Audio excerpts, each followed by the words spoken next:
So welcome to the first day of our 10th annual conference. And, last night we had this amazing banquet, and then we had this wonderful time to celebrate and dance together and have fun. How many of you guys shook your little adrenals last night? Yeah? I know, I think I took a little extra adrenal support this morning, and I saw that some of you shut it down last night. Some of you were pretty late. Many of us only come together and get to see each other once a year, and, maybe we can connect on social media, but being here and be able to connect face to face is really special, and it's really special for me to be able to connect with all of you. And so it was just such a fun time to be able to let our hair down and to celebrate together for the last two banquets. And part of what made that possible was Caroline Behringer with her amazing voice and the band that she selected and those really fun parody songs. I think I still have that gluten song stuck in my head. So let's give a warm round of applause to Caroline Behringer.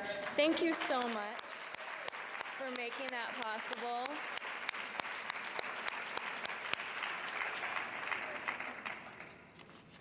Okay, so today is Sunday, and sometimes, don't you guys feel like you're at NTA camp? I totally feel like I'm at NTA camp. So Sunday, I know sometimes we start thinking about traveling home and what we have to do on Monday, but we have an action-packed day ahead of us, and so you're not going to want to miss any part of this. I'm confident that today will be just as exciting as the last couple days. And we're going to start off the day with a great talk from Deanna Minich. Yeah. And then you will have a chance to attend your choice of different breakout sessions. We'll end the day with a speech from Rob Wolf. And then our very final speaker of the day, our keynote, will be NTA founder and board president Gray Graham. So you won't want to miss hearing him speak. So make sure you stick around and get every bit of information today that you can, because it's really special that we get to be here and do this. And the next thing that you're going to want to, wait for the slide, but the auction for Jennifer Pico, that closes at 10:30. So if you need to run out there and see if you can one-up someone and get the item that you really want to a wonderful cause. So that closes at 10:30, and then the winners will be announced at 11:30. And you can go, I believe the winners, are they announced? Are they going to be at the NTA booth? Okay. So the winners will be at the NTA booth, and you can go pick up your prizes there and find out if you won. So there's some really good stuff out there. I got to bid on a few things. And as we jump into the day, I want to make sure for one last time that we thank our sponsors. I don't know, yeah. Thank you, sponsors. I don't know how many NTA conferences all of you have been to, but I've been to a few, and I have to say, by far, this has been the best conference, and a lot of that is because of our wonderful sponsors. And I love walking around out there. I actually killed 3 hours yesterday. I looked at my watch and it's like, oh, it's been 3 hours going around to every booth and getting lost in conversations and looking at all the different products. I know many of you have been getting a little infrared sauna treatment. So make sure we have more vendors. There's more programs out there, so make sure that you get a chance to go around and see all of them. Let's just go ahead and mention our platinum sponsors: Biotics Research Northwest, Enviromedica, Heart to Heart Farms, Vital Choice, Vital Proteins. Our gold sponsors: Not Out, Organic 3, Rosita Real Foods USA, and then our silver sponsors: Alaska Broth Company, Balanced Bites, Bio-Individual Nutrition Institute, Chelsea Green Publishing, Dry Farms Wines, Foundation for Functional Fermented Food, Holistic Mineral Balancing, BioCult, Protocol for Life Balance, Sauna Space, The Flavor Chef, and Megaspore Biotics. Thank you, sponsors.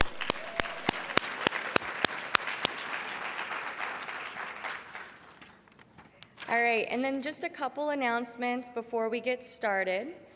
And reminders, once again, I think you all know the drill, but by day 3, I think we start kind of getting a little lax that your conference ticket is your badge. So make sure that you have your badge on.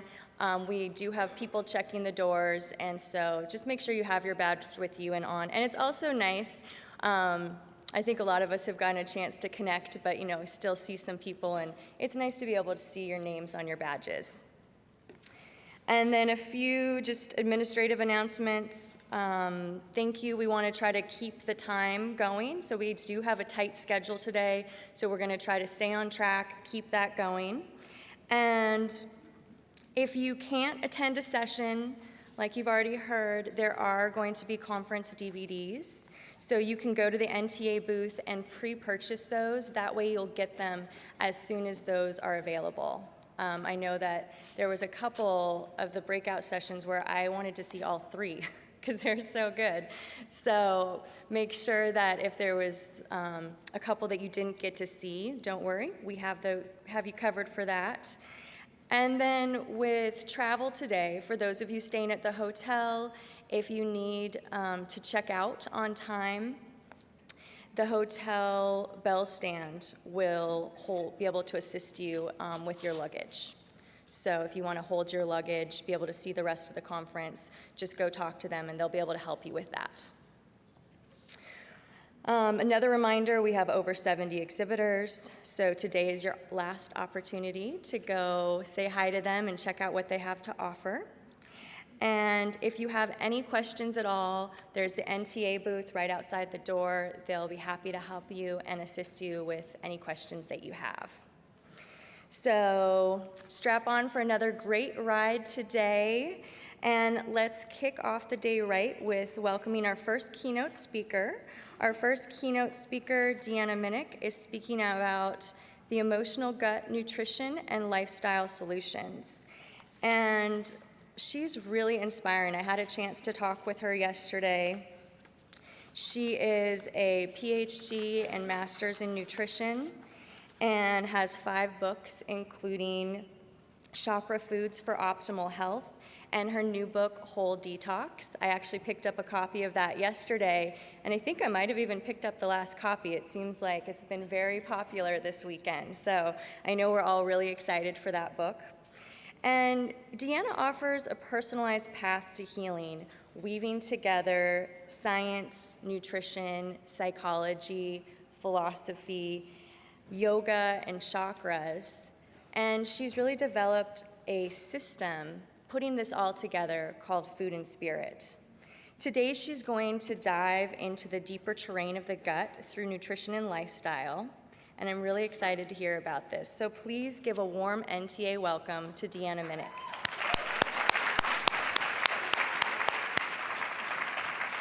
Thank you so much, Deanne. All right. Get our technical gear in place here. It looks like I have a few extra minutes even. Yes. How's everybody doing this morning? Yeah? I'm feeling the energy here. I feel it every time I come to meet with all of you and be part of this conference, and I'm so grateful to be part of the board now. So, I've been touching base with many of you that have been coming by the Food and Spirit booth and chatting a bit. And what I'm sensing is that some of you, I don't know, you tell me, but is anybody on information overload just a little bit? Yeah, I'm kind of feeling it. I was sitting in many of the talks yesterday as well, and I'm just thinking, my goodness, this is such great information.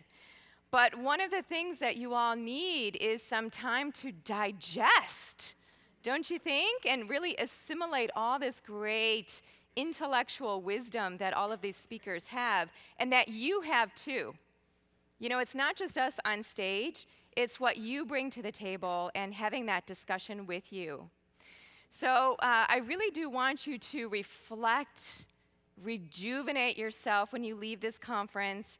And I want us to have a little bit of a different experience in this talk this morning with me. So I'm going to take you down a little bit of a journey. It'll be peppered with science.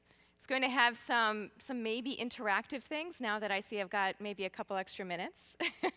So we can do some fun stuff. And what I'm going to do is bring in some work on emotional things that you can do from a food perspective that will help your clients. Because one of the things that I've noticed as a nutritionist for these past 20 years, I can't believe that, is that when I was working with food, that was one thing, right? Food can really help people along significantly. But I also found that not everybody got well with food and eating. And then that caused me to look at the deeper levels of disease, the root cause, like what's going on in that mental, emotional space. And I myself had a lot of emotional eating issues. I grew up with very strict parents. I had my own emotional things to deal with, and so a lot of that manifested in the world of eating. So this will be a journey, and I want you to interact with this as much as possible. So really take this in at not just the level of the brain, but really take it into your viscera. You know, just like much of the conference, I really want you to take that in. So let me ask you this. This is just a quick stream of consciousness question. What do you think of when you think of the gut? You know, shout out some words. Digestion. Instinct. Ooh, I love that. What else? Immunity. Wow, very strong scientific audience here. You know, I did this exercise with a group of people in the health field not too long ago, and I had a little laddering activity where I said the word gut 10 times, and then they wrote down the first thing that came to them. And for many people, it wasn't a pleasant thing. You know, we think of poop and gases and bugs, and it's kind of this squishy terrain, right? I mean, for many years, we didn't want to even talk about the gut. And now it's like the biggest thing, which is why we have this conference. It's all about the gut. So it's interesting to me because if we think of the bigger body systems, the brain, the heart, the gut, you know, the brain, we have this reverence for the brain, the respect for the brain. It's our seat of wisdom. And then we have the heart, which everybody loves, the heart. How can you not?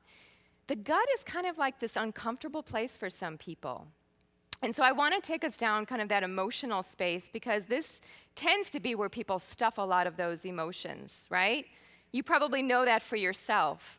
So we're definitely going to get into that space. And I would say that when you're working with clients, working with the gut is like working with the dark night of the soul. You know, it's really a person's inside interfacing with the outside. So it's a very intriguing place to come from, and it requires a lot of deep work, too. In fact, we were talking yesterday about the different types of massage and how, for the most part, massage therapists cannot touch the gut area. And this is where we have so much locked in, and there are certain types of massage and visceral treatment and manipulation that allow us to really get into that space. And when you actually do that, I've done it myself, it releases so much emotionally. It really and truly does. So when I think of the gut, I think of all the different systems coming together and playing. So I think of this whole term, psychoneuroimmunology.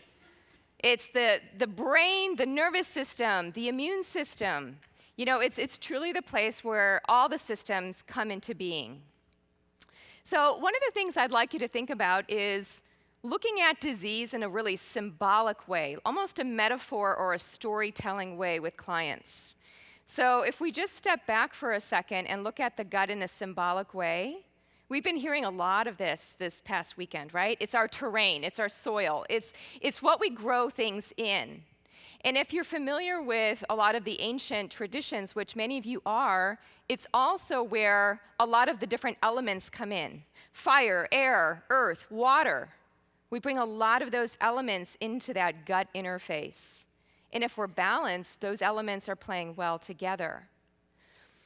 I also see it as the web of how we connect outside to inside, because if you think about it, The gut really starts in the mouth, goes to the anus, and it's a tube. It's a tube that brings in things from the outside, and then we decide whether or not to process them on the inside. And so really and truly, it is that inside-outside interface. It's very unique because no other part of the body is doing that. So it is what connects us to the outside, which is why it's so connected to our immune system. And it's also where we feel. It really and truly is. I mean, how many of you have had butterflies in your stomach or an uneasy stomach after an event? You know, and not many of us talk about that with clients because it opens up a whole other trajectory. But if you do a timeline with people and see where they're at, you can start to see how emotional things that happen in people's lives have birthed a lot of their different pathological complaints. You can really bring it back to these different stressful events. So that's what we're going to talk about. We're going to talk about how the gut is truly the peacemaker. And when our gut's not right, our whole being's not right. Have you ever thought about this for yourself? I kind of feel like if I have a headache, I can kind of make do. But if there's anything going on down here, it could be debilitating. You know, we double over. Our posture changes. And when our posture changes, our being changes. The hormones that we make change. How many of you, just notice your posture right now. How many of you are in the power pose? Shoulders back, both feet on the floor, right? Legs not crossed. So when we have good posture, we open up our gut, and that helps us to feel even more. So I love Gray's vision for this conference about it always starts in the gut, and it doesn't matter if you're an NTP or if you're into nutritional medicine, functional medicine, integrative medicine, naturopathic medicine. We're all speaking this language, that it is all about the gut. This is 101. And it's almost like, I love what whoever said instinct when I said gut, because this is really kind of our primal, our most bodily connected, visceral force. You know, we bring things up as we go into the heart, and we care or we think. But really and truly, here is where we're getting those gut feelings, and really raw. So there's this great book that just came out in 2016. If you're interested in it, it definitely applies to NTPs and what you all learn. It's called Functional Strategies for the Management of Gastrointestinal Disorders. How do you like that for a title? Tells you exactly what you're getting.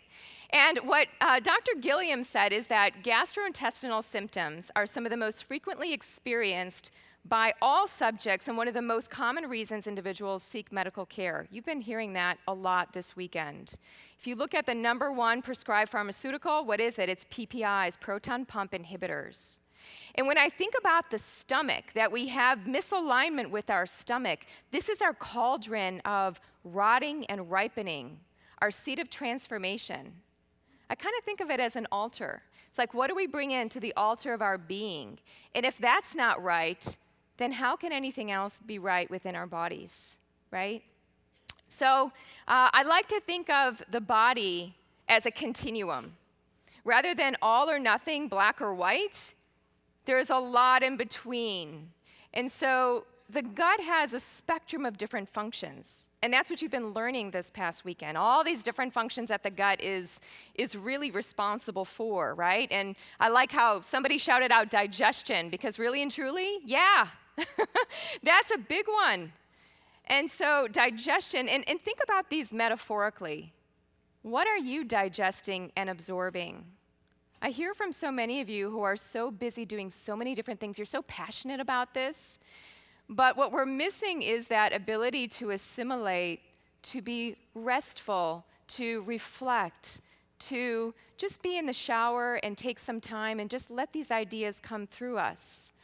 Or sleep a little bit longer, you know, but we're always so much on the run, and we're not really processing in ways that might be good for us and good for our guts. The gut microbiome, you've been hearing a lot about, lots of good talks about the gut microbiome, the fact that these bugs are kind of running the show. And so how do we make that community within us happy, right? And we can do that with food and different lifestyle strategies. Elimination and detoxification. So I grew up in a household, my dad was a police officer and a funeral director. My grandfather owned a funeral home, so we were always talking about death at the dinner table, or we were talking about poop. And it was not a big deal. It was like, my dad loved anatomy and biology. I loved anatomy and biology. We were always talking about elimination, but I noticed that this wasn't common in many families. They weren't talking about their pooping habits and how many bowel movements they had per day. But fortunately, you are forging ground into people's lives and really impacting them, just asking them a very basic question about their poop. We don't need to be embarrassed about that kind of stuff. I mean, it says so much about somebody's nutrition and their health by what they're eliminating. And then if we look at that symbolically, what are people eliminating? What do we need to let go of? What are we keeping within our bodies locked that's causing stagnation and disease? And I want you to think emotional on that one. So ask your clients. Ask them, what do you need to let go of? I've had people cry before when I ask them that question, and they tell me all about their physical complaints, and that's all really relevant to know about. But then at the end, once they're done telling me all of that, I'll ask them the question, so what do you really need to let go of? What needs to be out of your life because it's so toxic, right? And this brings into the whole realm of detoxification. And I see a metaphorical meaning of that as well. It's not just the hepatic phase 1, phase 2, and even phase 3 pathways, which you better all know about anyway, right? And you all do. But what else is toxic in people's lives? What are the toxic emotions and the baggage that we're carrying? What are the toxic thoughts that we continue to ruminate? It's been estimated that we have something on the order of 60 to 80,000 different thoughts in a day. Wow. I bet you even have many more than that because this is a very intellectual, high-thinking crowd, right? Many of these thoughts that we think are recycled. We have the same thoughts over and over again. They repeat, and they're not necessarily positive. So think of how that feeds all of our gut functions, right? This is so much of our seat of thinking. Protective barrier, leaky gut. Leaky gut to me symbolically means leaky life. It means poor boundaries. It means that we said yes when we really meant to say no. And so when I have a patient that has high intestinal permeability, one of the discussions I'll have with them is, okay, so how are your boundaries? What are you up to in your life? Are you saying yes to everything? Are you doing everything under the sun and not feeling adequate because you can't do it all well? And then you start feeling lots of guilt. The last one is the neuroendocrine, and I'm going to take you through that path of stress because, I was just at a conference last weekend, and I was talking in a small group about how, and I bet you agree with this if I were to ask and just do a poll, how many of you think stress is the culprit and the root of so many different diseases? Just show of hands. Oh my goodness. Yeah, we're right in the same tribe and the same way of thinking with that philosophy.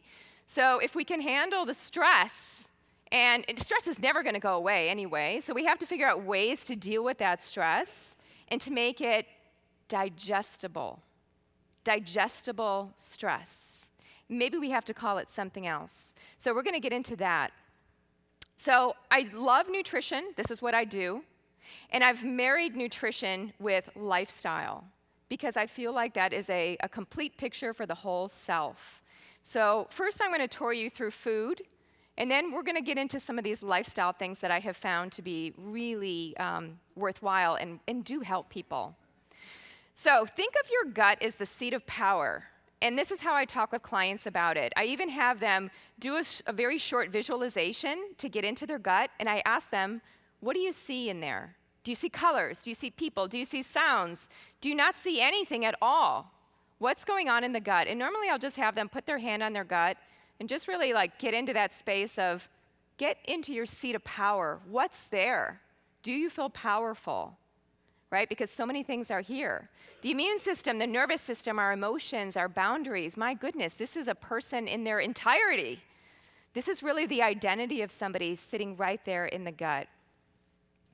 So I work a lot with the 5R protocol. You also have very similar digestive type of protocols where you look at what do you have to remove from the body. We learned about that yesterday with SIBO. All the herbal antimicrobials that we can introduce to take bugs out, right? And then how do we replace with enzymes and acid? I wish that we had a whole talk that I could give just on the stomach, because I feel like in addition to stress, one of the things that really impacts us is low stomach acid. You all know that, right? Achlorhydria, hypochlorhydria. And if we don't have good stomach acid production, you know that that throws everything off. Reinoculating with probiotics, which you all know very well. Repairing the gut. Did you all know that the gut turns over its cells every 3 to 5 days? So that means that every week, you've got a new gut lining to work with. That tells you of the importance and how the body really registers having a good gut. It wouldn't be turning over that rapidly if we didn't need it and it wasn't necessary. And finally, rebalance. That's the point of stress, really looking at rebalancing our lives. So indeed, the gut is an emotional system. And what is happening here is that we produce more serotonin in the gut than we do in the brain. There's a little bit of a difference here. I want you to know this distinction, that the serotonin that we produce in the gut is not necessarily a good thing, because that serotonin travels systemically to different parts of the body, and we're going to talk about that, like the bone, and causes some chaos. So our gut feels through these neurotransmitters. There are all these different neuropeptides that are produced. If you're not familiar with Dr. Candace Pert's work, she did a beautiful, her book is Molecules of Emotion, where she really gets into these neuropeptides. And you might argue that the gut might be the first brain.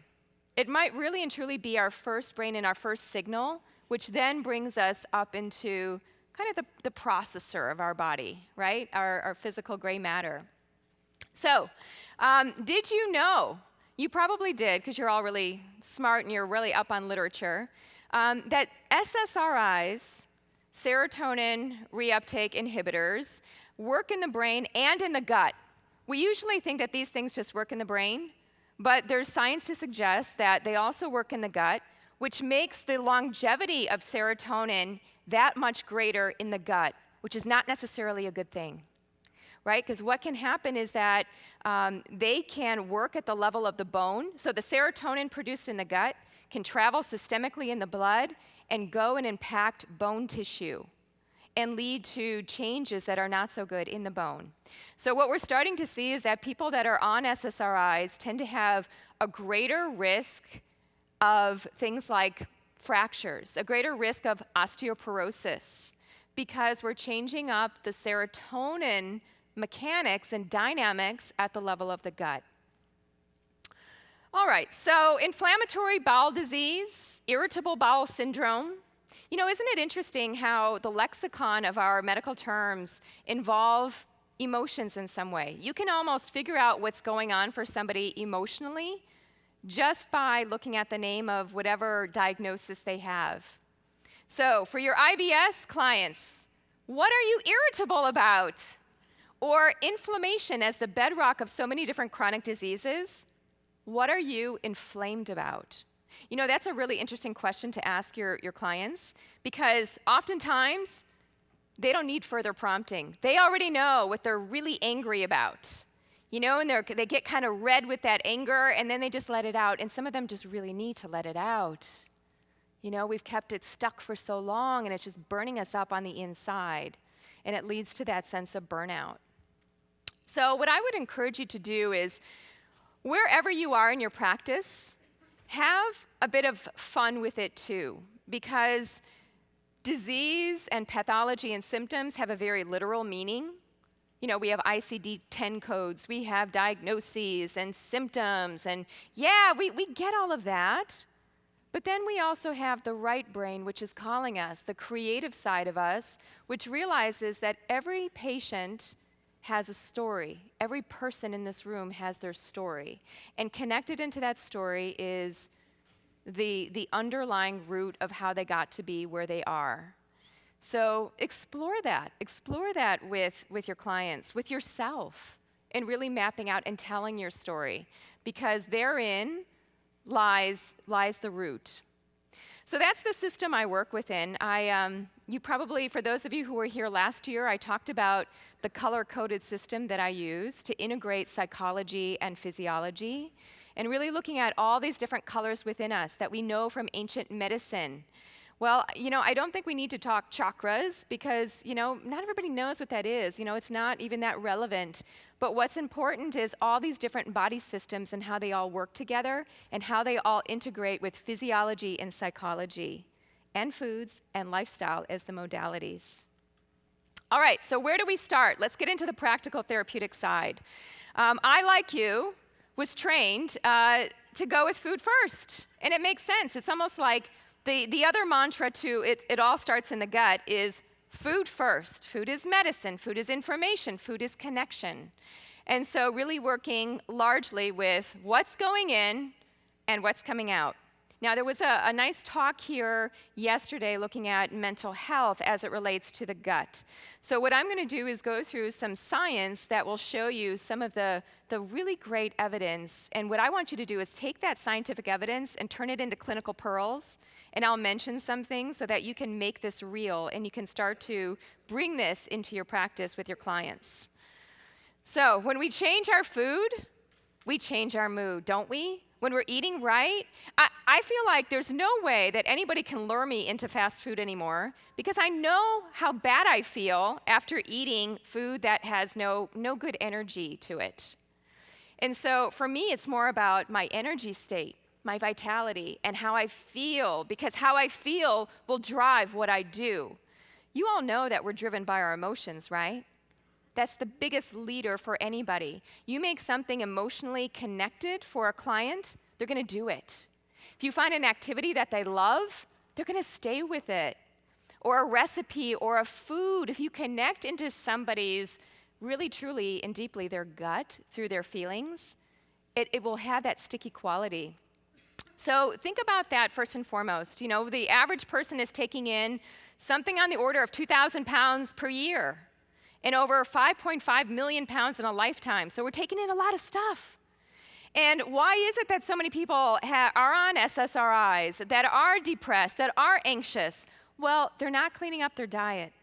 And that's your role, is really to bring that to the forefront.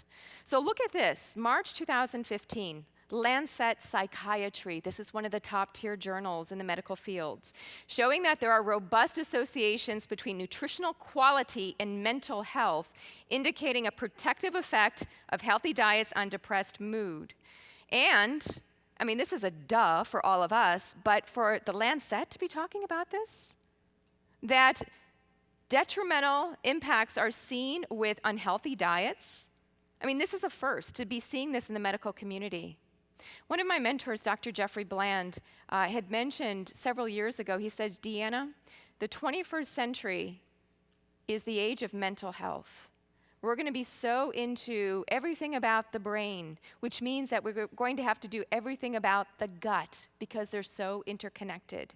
And we are seeing so many different offshoots of mood disorders, attentional disorders. And to think that we can be changing things with food is, for us, we know, but for the medical profession, quite revolutionary.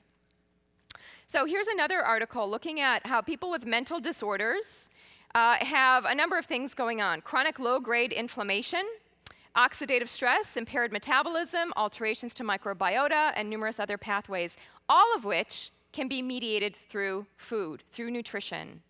And so much to Dr. Bland's comment about really looking at mental illness at a deep level in this century, what we're seeing is that there are so many different medical groups that are now making that a focus. So looking at how to promote recovery after mental illness has taken hold and how to prevent that. Because the cost is exorbitant.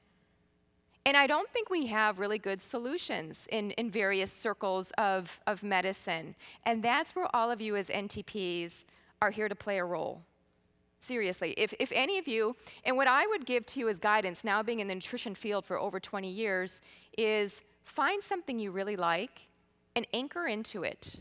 Maybe for some of you it's mental health, mental illness, and really make that the thing that you go deep into so that you can really offer people a spectrum, a very deep well of experience and knowledge within that. Well, there are lots of different things nutritionally, and I'm not going to go through them all because you learn about this already, but having nutritional insufficiencies and deficiencies can impact the brain and our mood, whether it's depression or dementia. As you know, the brain is very metabolically active, as is the gut. They both are. So we need amino acids for neurotransmitter synthesis. One of the bigger things that's really being talked about in nutritional medicine now is methylation and figuring out people's genetic propensity towards under or over methylating. And that can change mood as well. It can definitely change whether or not somebody is depressed. So looking at somebody's eating. You know, I have a tax accountant who I try not to visit very often, but I had to go in, and he's like, hey, Deanna, by the way, you know, my son has just been really off and just really cranky. And I said, well, David, you know, what is he eating? I mean, he should know that I would ask that question. And he kind of put his head down sheepishly. He's like, yeah, he's only 8. He just kind of eats what he wants. And I'm like, you've got to start there. And it was almost like I gave him the information on the slide in a very layperson way, because most people don't realize that what you're eating is feeding your mood right there. Like even within hours after eating, you are a different person and you're thinking different and you're emoting differently. So I'm very passionate about phytonutrients in fruits and vegetables. I don't subscribe to any dietary dogma because I do believe in personalized eating, that it's all based on epigenetics and your genetics. And so one thing that I think we can all agree on is that we can all eat more fruits and vegetables. The science on fruits and veggies, hands down, is, I mean, it's hard to argue with it, right? Maybe we eat different fruits and vegetables, but we're all in some way eating something from the plant kingdom. And what I find really intriguing, you may want to mention this to your clients, that people that eat fruits and vegetables tend to be more creative, they tend to be more curious, they have a greater sense of well-being, and there was even a study that showed that they're more attractive because their skin changes, the skin quality changes, the skin becomes more hydrated, it takes on kind of a nice hue from all those carotenoids. So you have to find, you know, what is motivating somebody emotionally in order to give them that information so that they keep doing it. Here's another study showing the same thing, showing that young adults, now this is in younger people too, and these aren't too small of studies, you know, these are pretty robust, and there are many more other than the ones that I'm showing you. On the days when young adults experienced greater positive affect, when they were in a better mood, they reported eating more servings of fruits and vegetables. The minimum threshold of what they found was at least 7 to 8. You had to have at least 7 to 8 to kind of make it to that level. But still, somebody having 0 versus 3 servings is going to be different. But if we can get beyond that threshold, and it's so easy to get those servings, if we just, you know, a serving is not very much. There is some good data, too, on the Mediterranean diet, which is filled with plant foods and spices. And I often think, you know, in the Mediterranean, it's not just what they're eating, it's how they eat. You know, they kind of take their time, they're laughing. It's kind of like we were last night at dinner. You know, that truly was kind of Mediterranean. It's almost like we were transporting into, you know, another sphere of, you know, just enjoying ourselves with that really amazing meal. Fast food, as you see here, if you need data, it's there. But fast food is associated with depression. And this is one of the biggest things that I see these days is mood states, you know, just people being depressed for no apparent reason. So starting with food and getting into that space is important. Now, I want to get a little bit into emotional eating. How many of you deal with lots of different clients that you know have emotional eating issues, and you really want to get in there and tackle that a bit? Yeah, over 75% of overeating is due to emotional reasons. So if you've got somebody who's overeating or a lifelong dieter, they're in and out of dieting, you really want to, in some way, connect that emotional work to their eating.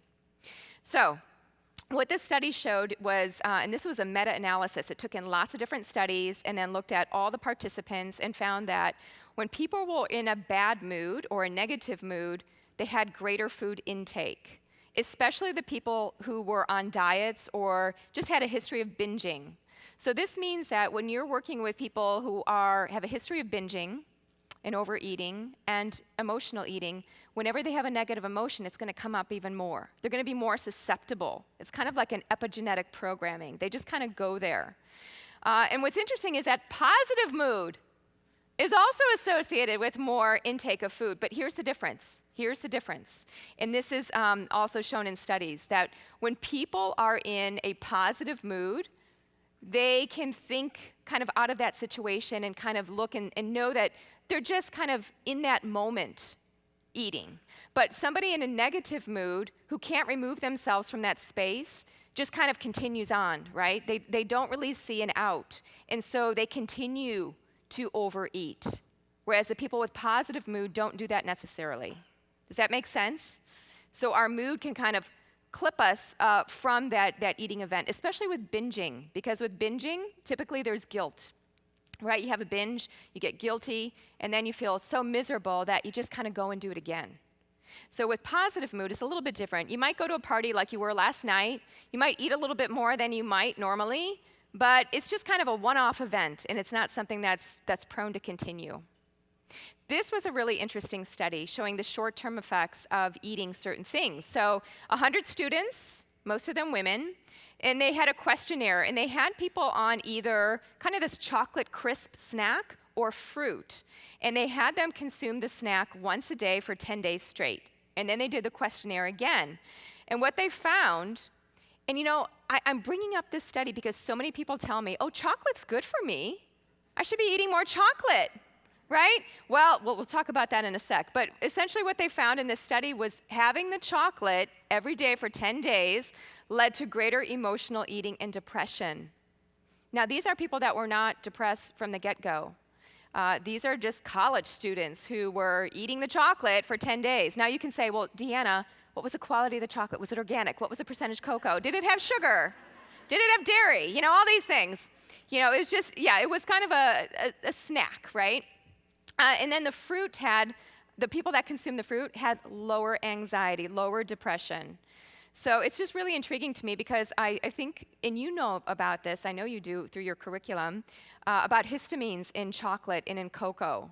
I wrote this whole blog on why chocolate may not be the healthy food we think it is, even if it is organic, even if it is, 70 plus cocoa. There may be other things we have to think about there.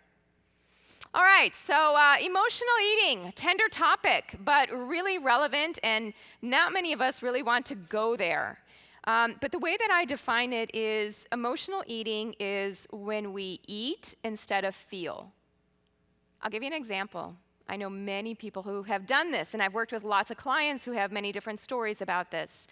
I have one, I'll give you an example of a friend. This is not a client, but a friend who every time she would argue with her husband, he would just become very quiet.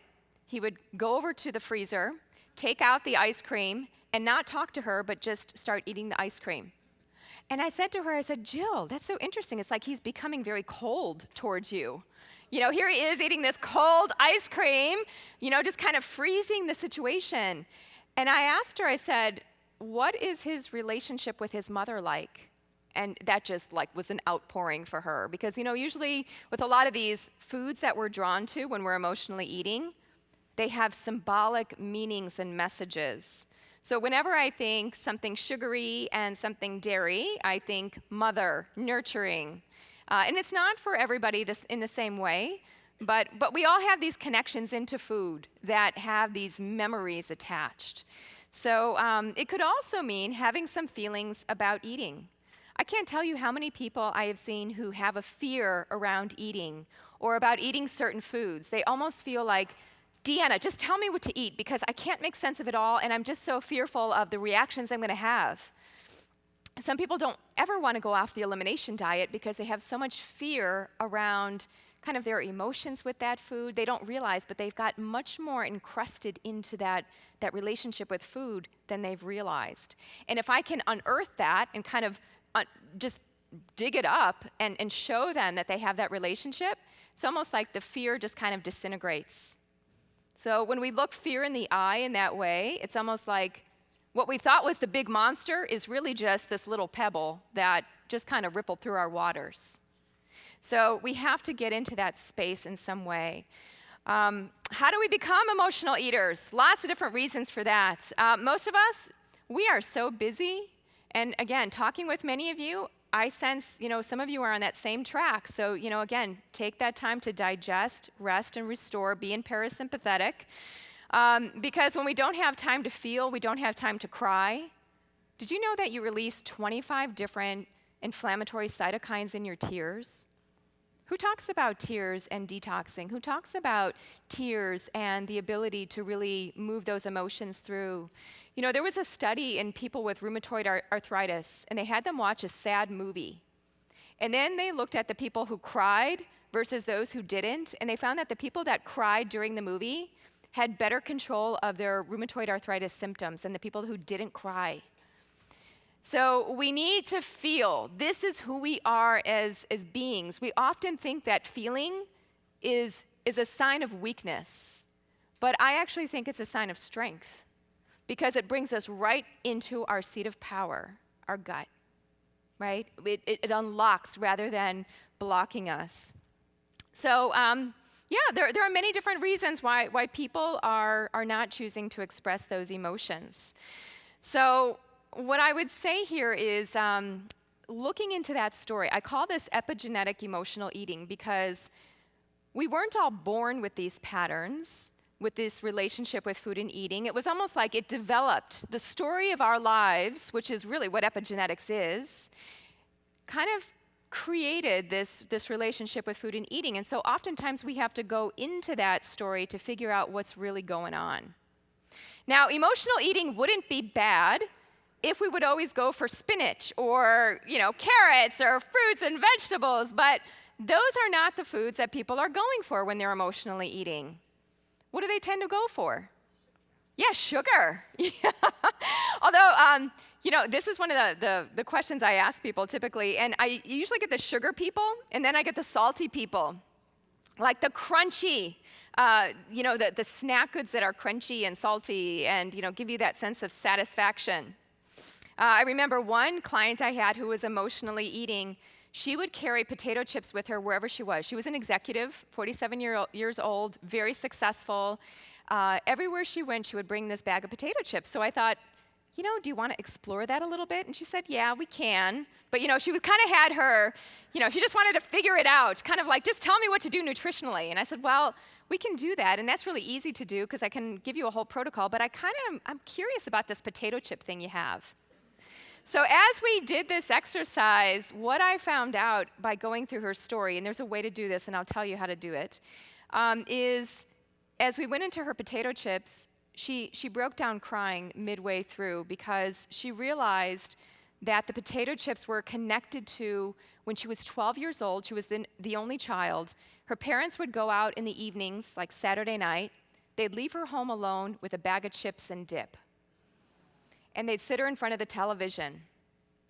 She started crying because she had no recollection, no apparent, it wasn't in her conscious mind, it was in the subconscious. So we had to get into that space to figure out the fact that she had this connection with potato chips, almost like they were her friend, which is why she was bringing them everywhere. She wanted that comfort. So for her, that was really energizing because obviously we didn't want her consuming potato chips, right?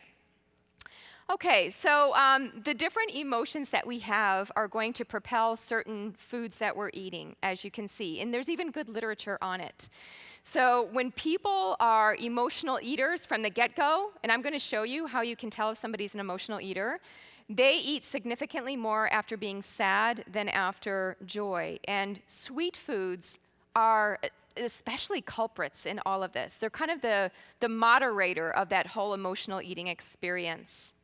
Here's another one looking at women. This was just a smaller study, 23 women looking at their emotional state and their motivation to eat throughout the day and then the different emotions that they felt. And of course, having certain types of foods during these negative emotion times. A lot of these studies talk about negative emotions, but I don't believe that any emotion is negative. The only emotion that is negative is the one that is not expressed. So I think anger is a really good thing because if you didn't have anger, you wouldn't have boundaries, you wouldn't have action, you wouldn't feel fired up to do something. If you didn't have sadness, You wouldn't take the time to sit and grieve and to cry and let go of any kind of inflammation or processing these memories or events. We need all of these things, and we need fear too. Fear is the one that most people are afraid of, right? Being afraid of fear. But goodness, we need fear. We need that kick in the butt. It helps us to survive. So even though the studies are showing these as negative emotions, that's not something that I agree with. I don't think, it might be negative on the part of the person, like they don't want to feel those, but really and truly, all of these emotions are messengers. They're just getting us to wake up. They're signs.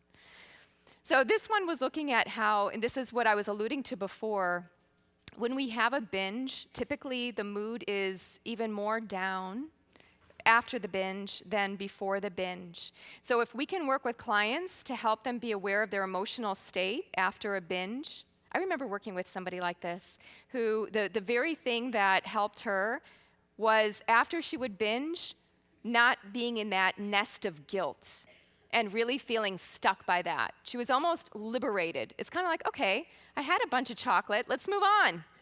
Let's go do something now. Let's not belabor it, let's not ruminate, let's not stagnate in that whole swamp of stickiness, right? Because we just kind of create our own emotions that take on a life of their own if we do that. This was a very interesting study. So I don't think I would have been in this one, but they had a tube that would feed into the stomach certain substances, and then they would look at certain emotions. And what they found was that the sad emotion was attenuated or lessened by having fat infused in the stomach. So this might tell us something about kind of, the physiological basis of how these nutrients get in and perhaps change our neurotransmitters or neuropeptides that are connected into the stomach. So why did she reach for potato chips? Was it just the crunchiness and just the saltiness? Or was it something with the fat kind of calming any kind of grief or sadness? I think it's really more complex than we realize. So this is really an interesting study. Our emotions in the moment will determine the taste of food. So this was a study with 550 people at a hockey game. And they rigged these games so that there would be certain wins and certain losses, and then even a tie. And they found that when there were the wins, that the sweet things that they were eating tasted sweeter. And that when there were losses in the game, that the sour things tasted more sour. So isn't that interesting? How who we are in a moment and what we're feeling determines how much we're tasting something. So you can imagine that if we're depressing our sense of sweet when we're feeling really down, we're probably going to eat more. We're going to eat more things that are sweet. We're going to eat more intensely sweet things because our brain is not registering them in the same way. I think that is such a key study. There are more studies like that, by the way. So I'm really also big into personality types and characteristics of people. And I watched the literature on this come through, and I'm going to share with you some things about people with gut disorders and their personalities. This was looking at personality and eating style. So what they found here is they looked at a number of different things, everything from neuroticism to perfectionism to conscientiousness, and they found that there were different eating patterns that emerge with different personalities. So if somebody was more open to experience, they had higher fruit and vegetable consumption, high agreeableness, low meat consumption, conscientiousness. You can kind of see the flow here, how personality drives food choices. Now, it doesn't mean that people that eat meat are not conscientious or something, right? They were just looking at general patterns here. And I think that there's something to this idea of conscientiousness. I think sometimes, I was a perfectionist when it came to food. I almost became too conscientious. So there is kind of a double-edged sword to each of these things, being agreeable or being a people pleaser, right? Being conscientious or being kind of neurotic because you're focused on everything that you're eating and it almost becomes its own pathology. Where the food becomes the driver rather than you being in the driver's seat and feeling emotionally connected to being present in your surroundings. So conscientiousness, the sense of consciousness and centering is so key, but there is that balance, right? There's the yin and the yang of how far we go with a lot of these characteristics. So I'm going to share with you the 3 steps that I use for helping with emotional eating issues. Here are the steps in general. So first we have to know if somebody is actually emotionally eating and what that looks like. The second part of it is developing alternatives. And then the third one is getting deep into the root. I love getting deep into that space, into the land of the symbolic, right? The terrain of the story. So how do you determine if somebody is an emotional eater? There is a list of different characteristics. So emotional hunger, you know it because it's something sudden. It's something that comes on usually after an emotional event, and you typically want a specific food. It's like, it's got to be M&Ms. Pull off to the side of the road, I've got to get M&Ms, right? You just had something happen to you. Or, there's some kind of where it just doesn't stop. Usually when I think of emotional eating, it's hand to mouth, hand to mouth, hand to mouth. So in this case of this client with the potato chips, hand to mouth. Typically it's something that, it's not like it's just an apple. I wish it was.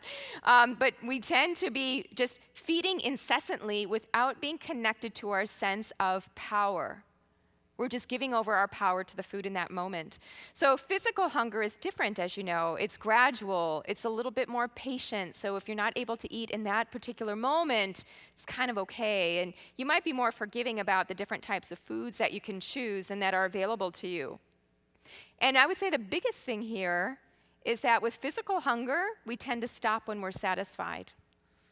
How many of you have walked away from a meal where you feel like you are just so extended with just too much, too much taken in, and it's almost like you did automatic eating. You weren't even present. You were just eating, eating, eating because that was the size of the plate, and the plate becomes the target, right? There are so many studies now looking at colors of plates that, I grew up in the Midwest, and I was told, eat everything on your plate.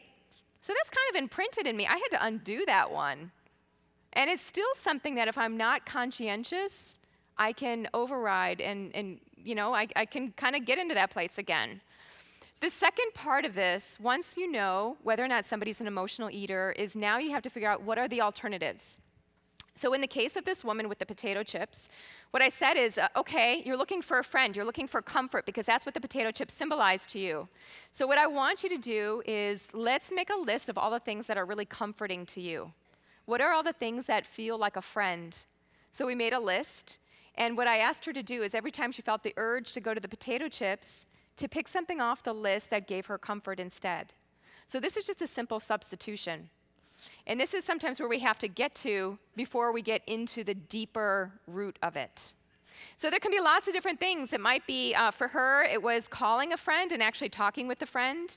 And in the world of addictions, there is this whole idea of the 15-minute wait out. 15-minute wait out. So if we can move away from a situation for 15 minutes, we have changed our neurotransmitters, and then we don't feel that same addictive emotional hook to something.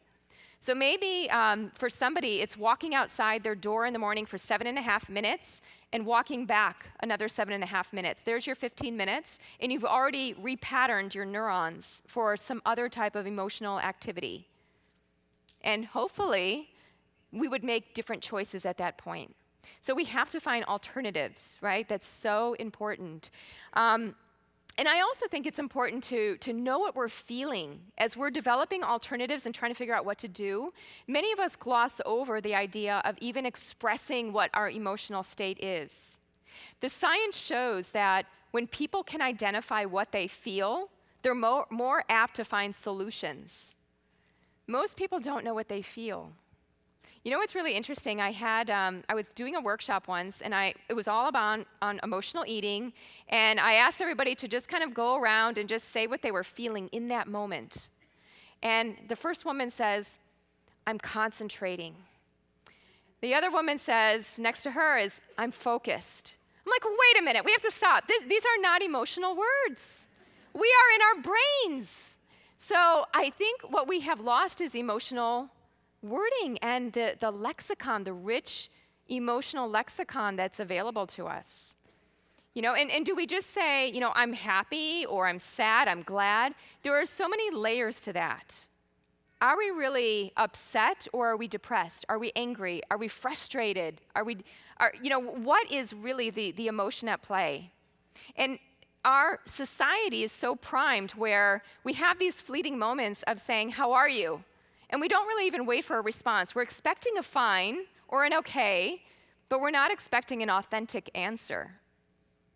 And this is part of the issue, is that when society primes us in that way, then we don't expect an authentic answer even to ourselves, because this is how we've been programmed to think and to feel, or to not feel. So within the programs I do, I have people track emotions. You can make something like this as well, something really easy where you just have people at the end of the day, there's a checklist. What did you feel? And this puts people in touch with a couple of things. First of all, whether or not they had an emotion, how they define that emotion, what's the word for it, and really getting deep into that, because they can go through this whole list. And then number 3, what I like to connect them to is the bodily sense of those emotions. Where do they feel those emotions in the body? Is it up in the chest? Is it in the throat? Is there something stuck in the throat? I see a lot of women that have a lot of emotion here. Or is it stuck low in the belly, or is it in your left toe? Where is that emotion playing out in the body and making that bodily connection? So it's really important to be looking at all those emotions, doing an emotional inventory. And if we have a busy day, many times we don't have time to be emotional and be thinking and feeling. So at the end of the day is when I like clients to do this, just a quick inventory of what they're feeling. They can journal on it if they want, but the first step is just becoming aware and just really getting into that. And feeling it too. Right? So one of the things that I'll do in a workshop is in fact, let's do it here. Let's do it here. So let's see the words that are in red, that column. What I want you to do is I want you to pick one of those emotions. Just pick any one. The first one. Don't think about it too much. And the next thing that I want you to do is just kind of close your eyes. And I want you to have that emotion, because all of us have experienced those emotions, so we all know them really well. I want you to close your eyes, and I want you to conjure up that emotion in you. And I want you to see where in your body it maps to.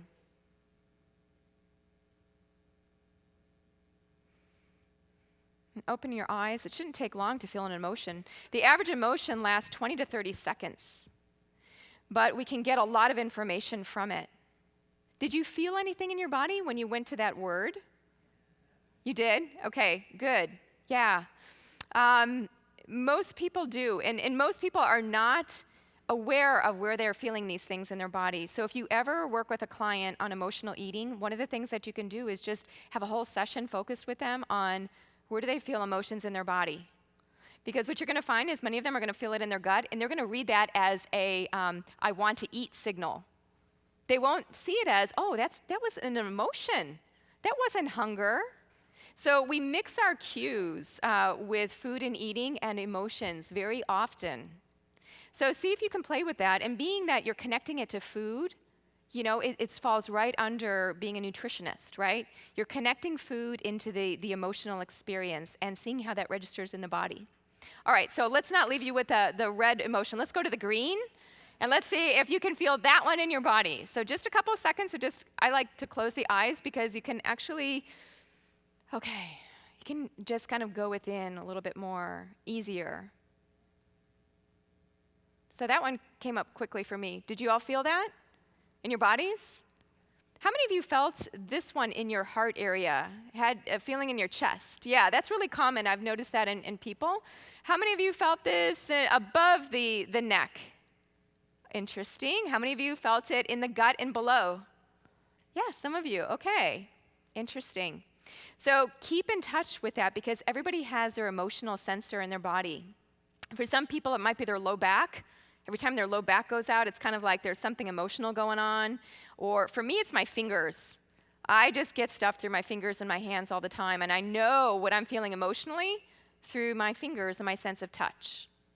So this is really, this is a good clinical pearl for you, just in terms of working with somebody on emotions and eating, is just getting them to feel in their bodies. Because when we feel something and we don't feel safe, we tend to dissociate. We tend to remove ourselves from our bodies, which leads to less good decision making, especially when it comes to food. So one of my favorite things to do is what I call an eating timeline. If I'm sitting with somebody and I really want to get into their eating epigenetics, I'll look for the 10 top events in their lives as it relates to their eating. This is something that you can do. You can workshop this. So you just have them write out 10 things that happen in their life and the ages. And you know what? Everybody really knows what's pivotal for them. You don't have to coach or guide them on this. You just have to listen. And you let them plot their story. This will take a bit more time. So think about this if you have a longer visit or you do a workshop. It's so fun also to share people's stories. So to have a group of people doing this is really interesting, and you get a lot of different insights. There's even science on this, showing that when you do life story interviewing and narrative analysis, which is essentially what I just spoke about, it's just giving a fancy name to it, that distinct food and mood pathways will emerge. And typically what you will see is that many of the things that connect to emotions and food go back to childhood. We know that. But sometimes it's nice to bring it out and have the client uncover that for themselves. So here's the technique that I'm going to impart to you. I already have some practitioners in the audience who know this really well because they've studied with me. But this is a technique called laddering, where if you want to uncover the root of somebody's food craving, you take the name of that craving, which maybe, let's just say it's, and I've done this in many different audiences. For some people, it's peanut butter. Other people, it's coffee. Ice cream is a big one. Pasta is a big one. Bread's a big one. So what you do is you say this word. First of all, you get comfortable. So you would have the client across from you, or if you're doing a workshop, you have the person up on stage or up in the front of the room so everybody can hear. And what you do is you say that word over and over again. You have the person close their eyes, and then they say the first thing that comes to their mind. So let's just say it's ice cream. Maybe they say it's smooth, ice cream, creamy, ice cream, vanilla, ice cream, chocolate. They do this really fast, and you're writing it down. You're the scribe. What you're going to find is that after they go through kind of the hedonic properties of the food, which will come out initially, usually, they're going to get into more of the emotional things. This is where people usually their bodies start to change, their posture starts to change, they might start crying, and then you've cracked them open into this whole space of their emotional eating epigenetics.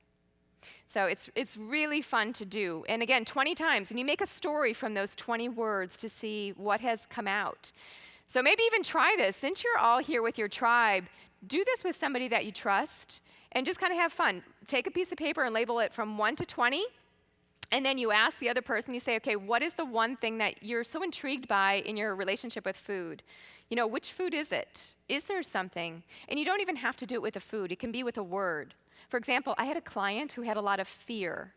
So I used fear as his laddering. I was trying to figure out, what is he so fearful? And he didn't even know. He just said that he had all this fear. So I did the laddering on fear, and oh my goodness, he had a lot of stuff come up. And again, it's not in the conscious mind. When you do this quick stream of consciousness work, it just flows. It's coming more intuitively. It's coming from the body versus the mind. So it's very useful and very fun. All right, stress in the gut. This is huge, and I know that we can't avoid stress, but stress is affecting motility, it's affecting metabolism, it's affecting how we feel in this space. Secretions in the gut. My goodness, if you look at just even people that have chronic stress burden, what you tend to find is a lot of chronic GI diseases and disorders.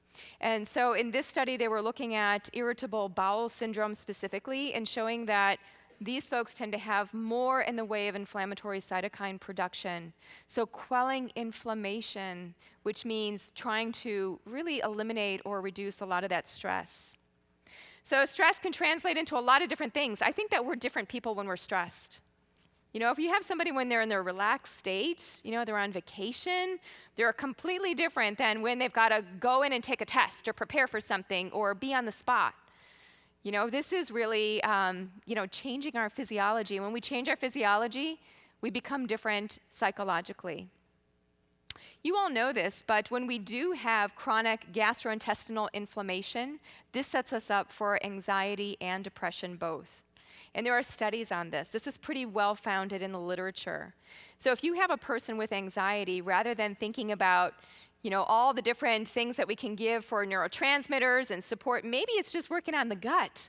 And once we get the gut healed, we don't have that same level of anxiety because now they're sitting in their power, right? You brought them back to their sense of power. When we're stressed, things do not taste the same. Sweet doesn't taste as sweet. Sour doesn't taste as sour.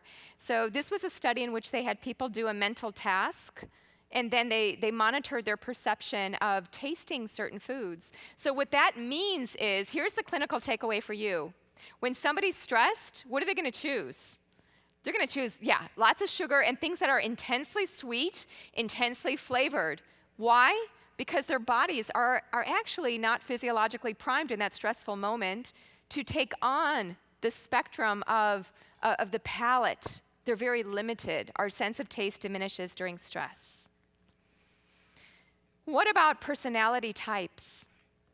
So this was, again, something I find very intriguing.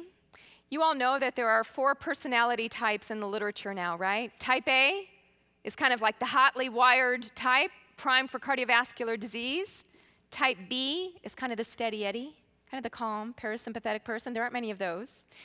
Type C, this is the type that doesn't like conflict. And so what these people do is they tend to stuff a lot of the conflict within. And what you see in these studies is a greater association with autoimmune disease and cancer. Now, that does not mean that everybody with autoimmune disease and cancer have issues with conflict. This is an association, not causal. So good to be aware of that. And then there's type D. Type D is the depressed type. More the, usually when I think of a type D, I think of a body type where they're, really caved in, more introverted, more apathetic, listless. They just don't have the energy, so they're not very well connected in. So speaking of personality, I wanted to show you some of the literature on different gastrointestinal conditions and the personality types. So in IBD, the commonest personality trait reported was neuroticism, kind of being like, again, overly wired, overly stimulated, overly stressed about things. And in IBD, they also found perfectionism. I am so keen on really getting to the root and helping people with perfectionism because I feel like that was part of my journey. Sometimes it still rears its head.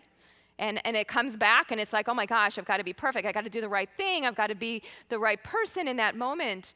But these personality traits are just chiseling away at our gastrointestinal power, right? It's not everybody else's story. It's who we are in our story.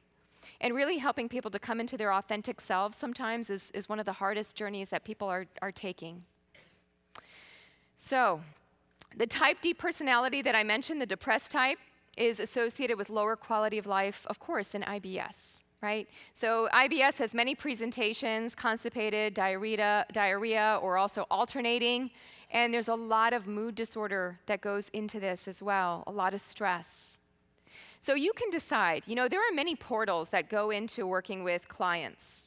You can take it if you have a client who's very open to this and working with the more personality, psychological aspects of eating. One of the ways that I've chosen to do that is to use a questionnaire. Because oftentimes people are not going to disclose a lot of things to you outright. They don't even know what to disclose. But when they do a questionnaire, it will guide them into psychology and physiology. You can actually get a lot of information from the questions and how they're woven together. And then you can say, aha, I have to figure out how to help this person with perfectionism. So would you put that person on a very strict diet where they have to take all these things every day? No, I'd be wanting to move them away from that. It's like, play with your food, have colorful food. Let's create food and art, because that person has too much in the way of the P, the perfectionism.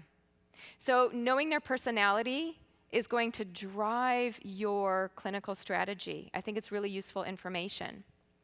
So in our closing here, we've got just a couple minutes. I felt like my practice was incomplete until I had mind-body medicine techniques. This is really and truly, they work for me. I meditate, I focus on deep breathing. Deep breathing is something that we all have to do, kind of like eating, only we have got to do it every minute, every moment. And when we have a deep breath, if you think of our diaphragm coming across that transverse colon, pushing it down gently, creating this nice flux and flow in the gut. Again, it's kind of rippling through our seat of power. Just even having that sense of a breath is anchoring. It's supportive. So I've written a book about this, actually, doing visualizations and meditations for all the different conditions, because back in graduate school, I was working with an oncologist, and he did all the right things with patients. You know, he had them on food and movement, and he also had them do guided imagery.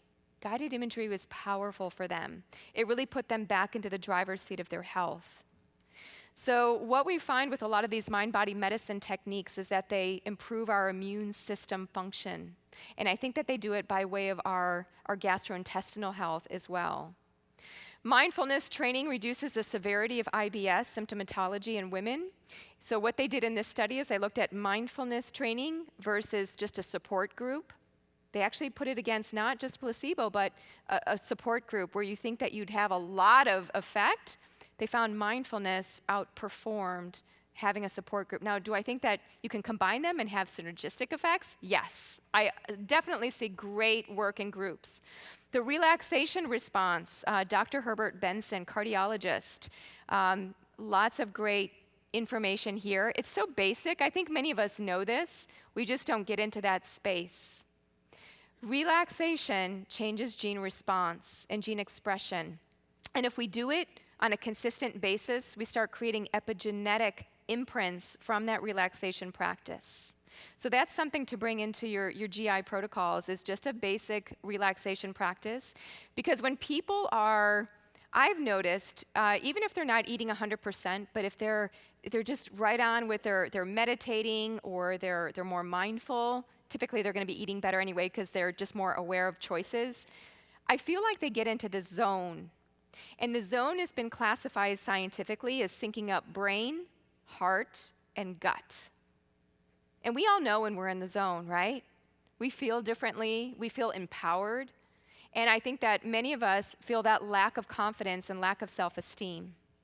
So many different ways to tap into the zone and to help your clients do that. And what I would say is you do it first. Not that you have to be perfect, but you got to go and try out a lot of these things. You got to find what works for you so that you can speak authentically with your client about, okay, deep breathing works for me, but let's try a number of these things with you, and let's see what you like and where your body goes, what your mind likes. So I've actually reported on a lot of the scientific studies for those of you who like to bring it up to the head and like to know a lot of the science. I did that in my book, The Complete Handbook of Quantum Healing. No, I'm sorry, I don't have any of those for sale here. It's an older book, and so I didn't bring any of those. But I do report on the science of what this does in the body with all of the imagery. And I have 100 different visualizations in that book. So this will also give you the relaxation response if you're wanting to do this with folks. Again, do this with yourself first, and then try it with clients. And, by the way, you're going to have all these slides. I see many of you taking pictures. I'm giving you my exact deck. I haven't made any changes. So you have the exact thing. I've already turned it into NTA. So just being parasympathetic with me. So mind and body are one, definitely within our gut. And that's where we've got to bring the soul back into eating. It's not just about nutrients. It's about nutrients on one side, but we need to get into our right brain.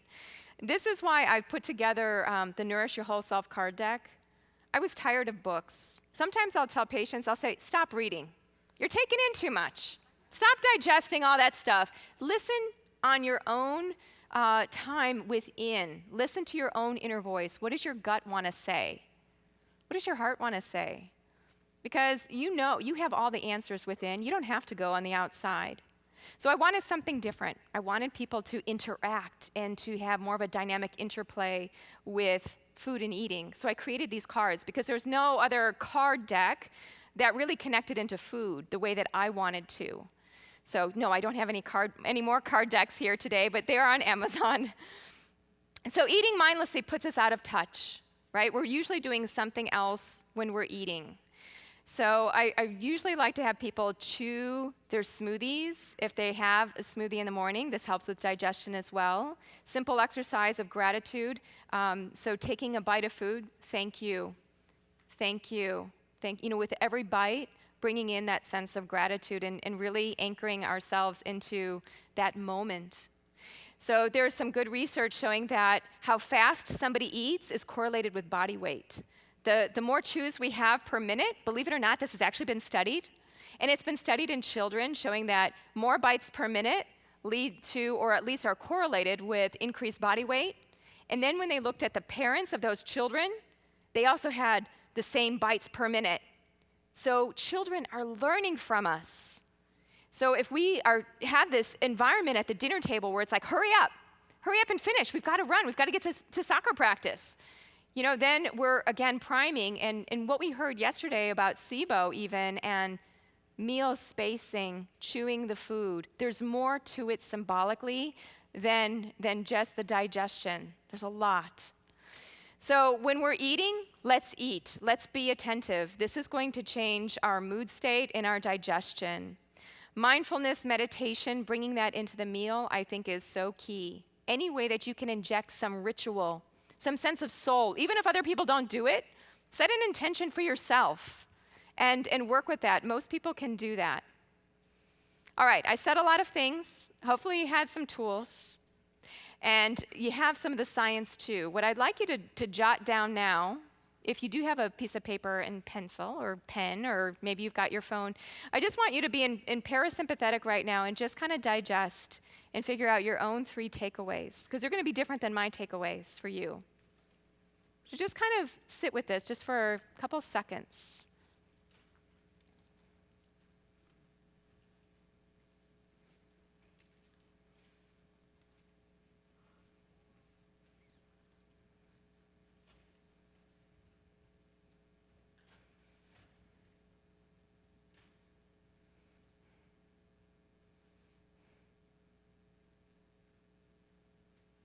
All right, since we'll move forward kind of in stream of consciousness, anything that anybody wants to shout out, we'll do like the rooms. I'm going to go over here, and over there. Just one thing that you're going to take away into maybe your practice or into your personal life. So anybody from this area, just raise your hand quickly. Yes? Mindful eating. Great, thank you. How about from the middle of the room? What was one thing that you took away? Yes? Helping clients to identify their own emotional issues. And you can do that. By the way, Google the feeling wheel. The feeling wheel, it's a circle with all the different words for all the different emotions. And that might be a nice tool that you can work with them. And you can say, okay, just point. What are you feeling? Rather than have them figure it out. Okay, from this side. Yes? Oh, I can hear. Perfect. Emotional health equals physical health. Wonderful. Thank you all so much. I hope that you'll meet me at the booth. Would love to see you, talk with you. Stay in touch, and enjoy the rest of the conference. Thanks so much.